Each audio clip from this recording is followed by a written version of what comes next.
பிரியமானவர்கள்,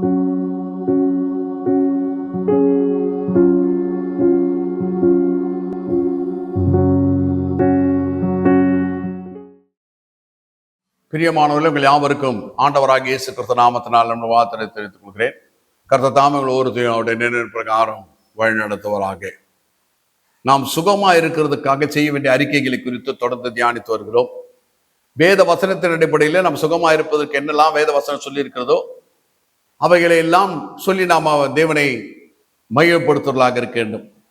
அதான் பவுல் சொல்கிறார், நீங்கள் தேவனுடைய வசனத்தை பிடித்துக்கொண்டு உலகத்துல சுடர்களை போல பிரகாசிங்கள் என்று சொல்கிறார். அவருடைய வசனம் நம்முடைய கால்களுக்கு தீபம், பாதைக்கு வெளிச்சமா இருக்கிறதுனாலே அவருடைய வசனங்களை இருதயத்துல விசுவாசித்து வாயினால் அறிக்கை செய்யும் போது நமக்கு விடுதலை கிடைக்கிறதா இருக்கிறதுனாலே, ஆபிரகாம் எப்படி தேவனை விசுவாசித்து வாக்குத்தத்தம் பண்ண நிறைவேற்ற வல்லவரா இருக்கிறார் என்று சொல்லி எண்ணி தேவனை மையப்படுத்தி விசுவாசத்துல வல்லவனானோ, அதே வழிமுறையை நமக்கு வைத்திருக்கிறதுனாலே நாமும் தேவனுடைய வசனத்தை நாம் சுகமா இருப்பதற்காக எழுதியிருக்கிறதான வசனங்களை பிடித்து கொண்டு அவைகளை நமக்கு நேரம் இருக்கும் போதெல்லாம் தேவனை மையப்படுத்துவதாக நம்ம காணப்பட வேண்டும். ஒவ்வொரு நாளும் இப்படிப்பட்டதான வார்த்தைகளை சொல்லி தேவனை மையப்படுத்தணும். நம்முடைய நேரங்களை வீணடிக்காதபடி, கடந்த காலங்களை குறித்து நினைத்துக் கொண்டிருக்காதபடி, அல்லது வருங்காலத்தை குறித்து பேசிக் கொண்டிருக்கிறா இல்லாதபடி நிகழ்காலத்தில் வாழ கற்றுக்கொண்டவர்களாக நம்ம இருப்போம். நாம் சுகமா இருக்க வேண்டும் என்பது தேவனுடைய சித்தமா இருக்கிறதுனாலே இப்படிப்பட்ட வேத வசனங்களை இருதயத்தில் விசுவாசி வாயினால் அறிக்கை செய்கிறதாக இருப்போம்.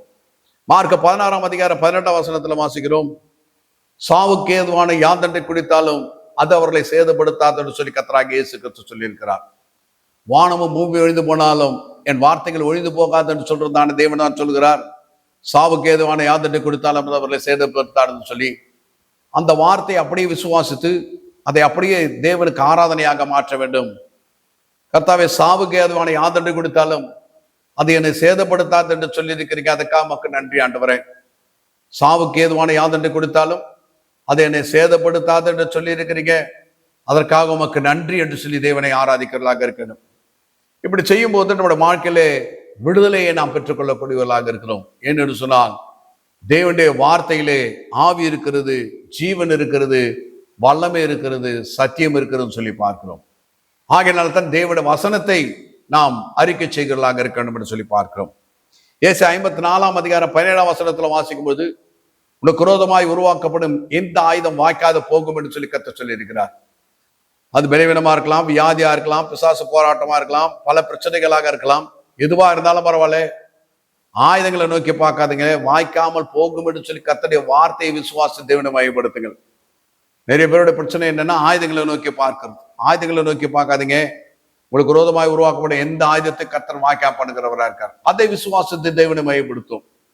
கர்த்தர் எனக்கு விரோதமாய் உருவாக்கப்படும் எந்த ஆயுதமும் வாய்க்காது போகும், அதற்காக மக்கள் நன்றி செலுத்துகிறேன். அது பலவீனமாக, வியாதியாக, நோயாக, பிரச்சனையாக இருக்கலாம். நீங்க செய்ய வேண்டியதெல்லாம் தேவனுடைய வார்த்தையை மாத்திரம் விசுவாசத்தை நன்றி செலுத்துறதாக இருக்கணும். எனக்கு விரோதமாய் உருவாக்கப்படும் எந்த ஆயுதம் வாய்க்காத போகும் என்று சொல்லி இருக்கிறீங்க, அதற்காக மக்கள் நன்றி என்று சொல்லி தேவனை மையப்படுத்துவதாக இருக்கணும். லூக்கா 26ஆம் அதிகாரம் 18ஆம் வசனத்துல வாசிக்கிறோம், உங்கள் தலைமையில் ஒன்றும் அழியாது என்று சொல்லி கர்த்தர் சொல்லி இருக்கிறார். கர்த்தாவே, என் தலைமையில ஒன்றும் அழியாது என்று சொல்லி நீங்க சொல்லி இருக்கிறதுக்காக மக்கள் நன்றி ஆண்டவரே.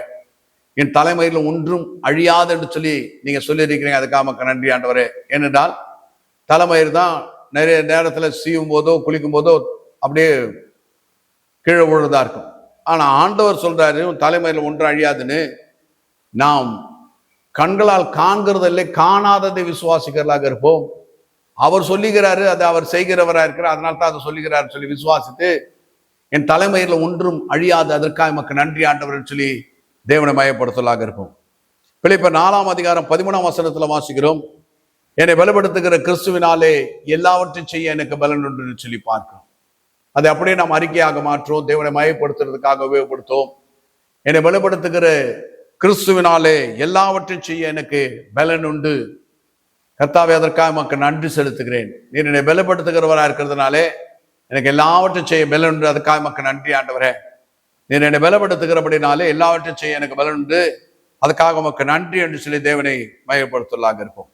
மத்திய 8ஆம் அதிகாரம் 3ஆம் வசனத்துல குஷ்டரோகி இடத்துல கர்த்தராகிய இயேசு கிறிஸ்து சொல்றார், எனக்கு சித்தம் உண்டு சுத்தமாக என்று சொல்கிறதுனாலே, அப்ப நாம் சுகமா இருக்க வேண்டும் என்று சொல்றது தேவனுடைய சித்தமா இருக்கிறதுனாலே கர்த்தருக்கு நன்றி செலுத்தணும். கர்த்தாவே சுகமா இருப்பது உடைய சித்தமா இருக்கிறதுக்காக உமக்கு நன்றி ஆண்டவரே.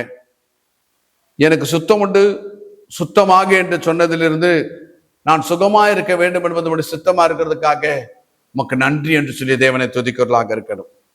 3 யோவான் 1:8 ஒரு அதிகாரம் தான் அதில் இருக்கிறது. அந்த அதிகாரத்தில் 2 வாசிக்கிறோம், பிரியமானவனே என் ஆத்மா வாழ்கிறது போல நீ எல்லாவற்றிலும் வாழ்ந்து சுகமாயிரு என்று சொல்லி பார்க்கிறோம். கர்த்தாவே என் ஆத்மா வாழ்கிறது போல எல்லாவற்றிலும் வாழ்ந்து நான் சுகமா இருக்க வேண்டும் என்று சொல்லி நீ விரும்புகிறவரா இருக்கிறதுக்காக உமக்கு நன்றி ஆண்டவரை சொல்லி தேவனை துதிக்கணும். என் ஆத்மா வாழ்கிறது போல எல்லாவற்றிலும் வாழ்ந்து நான் சுகமா இருக்க வேண்டும் என்று சொல்லி நீ விரும்புகிறதுக்காக உமக்கு நன்றி ஆண்டவர் சொல்லி தேவனை மையப்படுத்தலாக இருக்கணும். சங்கீதம் 103 சங்கீதம் 4 வாசிக்கிறோம், என் பிராணனை அழிவுக்கு நோக்கி மீட்டு ரட்சிக்கிறவரா இருக்கார். அவர் பிராணனை அழிவுக்கு நோக்கி மீட்டு ரட்சித்து கிருபை இரக்கங்களினால முடிசூட்டுகிறவரா இருக்கிறார். கர்த்தாவே என் பிராணனை அழிவுக்கு விலக்கி மீட்டு ரட்சிக்கிறதுக்காக உமக்கு நன்றி ஆண்டவரே.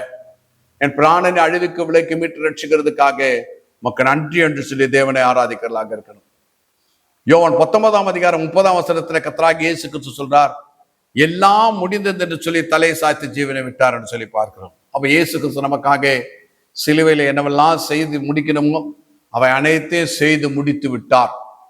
நம்முடைய ஆராதனை எப்படிப்பட்டதாக இருக்கட்டும், கர்த்தராகிய இயேசு கிறிஸ்துவே சிலுவையில் எனக்காக எல்லாவற்றையும் செய்து முடித்து விட்டதுக்காக உமக்கு நன்றி ஆண்டவரே. சிலுவையில் எனக்காக எல்லாவற்றையும் செய்து முடித்து விட்டதுக்காக உமக்கு நன்றி என்று சொல்லி தேவனை துதிக்கிறதாக இருக்கணும். ஏசாயா 53:4 வாசிக்கிறோம், மெய்யாக பாடுகளை ஏற்றுக்கொண்டு துக்கங்களை சுமந்தார் என்று சொல்லி பார்க்கிறோம். அந்த வசனத்தை அப்படியே தேவனுக்கு நன்றி செலுத்துகிறதாக மாற்ற வேண்டும். கர்த்தாவினுடைய பாடுகளை ஏற்றுக்கொண்டு என்ற துக்கங்களை சிலுவையில் சுமந்து தீர்த்ததற்காக உமக்கு நன்றி ஆண்டவரே.